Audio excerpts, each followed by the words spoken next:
Pari gagné pour Angela Merkel. En mars dernier, 25 des 27 pays européens adoptent un pacte de discipline budgétaire qui sanctionne tout pays, laissant filer ses déficits au risque d'aggraver la crise de la dette. Ce pacte, François Hollande n'en veut pas, en l'état du moins. Nous ne sommes pas là pour dissimuler non plus des interprétations différentes ou des positions dissemblables. Donc j'aurai, si les Français m'en donnent la capacité, par le suffrage, à ouvrir cette discussion ferme et amicale avec Mme Merkel.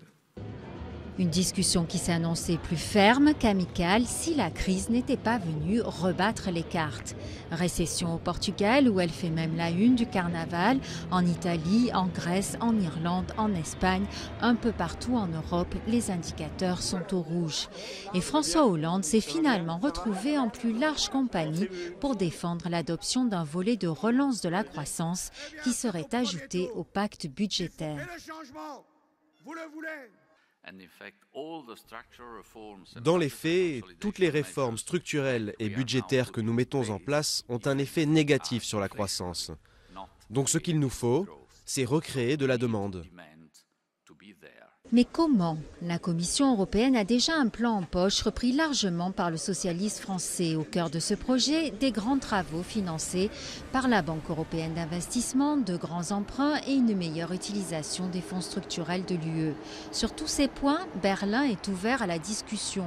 Mais pas question de revenir sur la discipline budgétaire ou d'accepter que la BCE finance en direct les emprunts des États européens, comme le souhaitait François Hollande. Trop dangereux selon les Allemands. La situation continue d'être fragile, même si elle s'est un peu apaisée. La crise est loin d'être surmontée et il y a encore beaucoup à faire. Angela Merkel entend voir très vite le président fraîchement élu. Français et Allemands le savent, ils n'ont droit ni à l'erreur ni à une mésentente affichée. Il leur faudra trouver un accord, sous peine de se voir sanctionnés par les marchés financiers qui feront payer très cher toute incertitude politique par des taux d'intérêt encore plus élevés.